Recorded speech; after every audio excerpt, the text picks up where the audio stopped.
بسم اللہ الرحمن الرحیم اللہم صلی علی سیدنا محمد وعلی آلہ وسلم۔ السلام علیکم ورحمۃ اللہ وبرکاتہ۔ میری آج کی حدیث سلسلہ صحیحہ 579 نمبر۔ نبی پاک صلی اللہ علیہ وسلم نے ارشاد فرمایا، جو شخص سورہ اخلاص کی 10 مرتبہ تلاوت کرے گا، اللہ رب العزت اس کا جنت میں ایک محل تعمیر کر دیں گے۔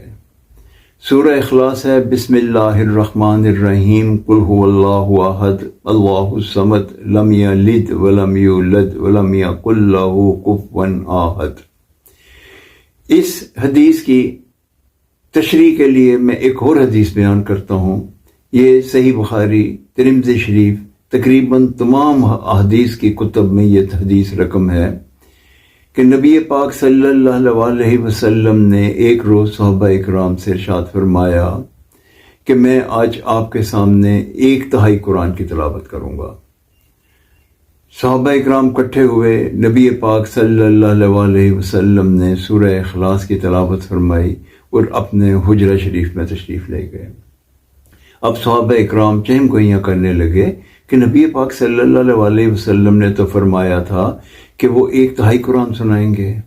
نبی پاک صلی اللہ علیہ وسلم اپنے حجرہ مبارک سے باہر تشریف لائے اور آ کر فرمانے لگے کہ میں نے آپ کو لوگوں کو 1/3 قرآن کی تلاوت سنائی ہے، کیونکہ سورہ اخلاص 1/3 قرآن کے برابر ہے۔ اب میں آپ کو یہاں پہ یہ بتا دوں کہ اللہ رب العزت نے قرآن مجید کو 3 حصوں میں تقسیم کیا ہے۔ ایک توحید، دوسرا قصص اور تیسرا احکامات۔ سورہ اخلاص 30ویں پارے کی ایک چھوٹی سی صورت ہے۔ یہ چھوٹی چھوٹی 4 آیات پہ مشتمل ہے، مگر مکمل توحید ہے، اس میں مکمل توحید ہے۔ اور یہ نبی پاک صلی اللہ علیہ وسلم نے اس کی تلاوت کو 1/3 قرآن کے برابر ارشاد فرمایا۔ اما عائشہ صدیقہ رضی اللہ تعالی عنہا روایت کرتی ہیں کہ نبی پاک صلی اللہ علیہ وسلم نے ایک لشکر روانہ کیا، اس کا ایک سالار مقرر کیا۔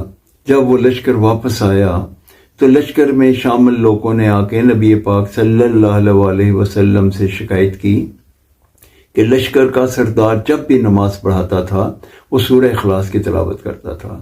نبی پاک صلی اللہ علیہ وسلم فرمانے لگے کہ آپ لوگ جا کے اس سے پوچھو کہ وہ ایسا کیوں کرتا تھا۔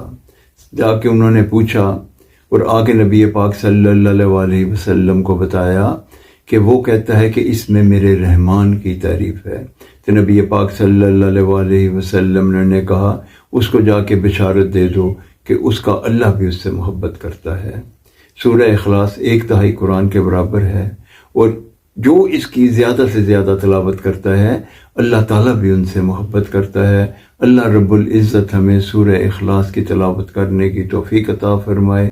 السلام علیکم ورحمۃ اللہ وبرکاتہ۔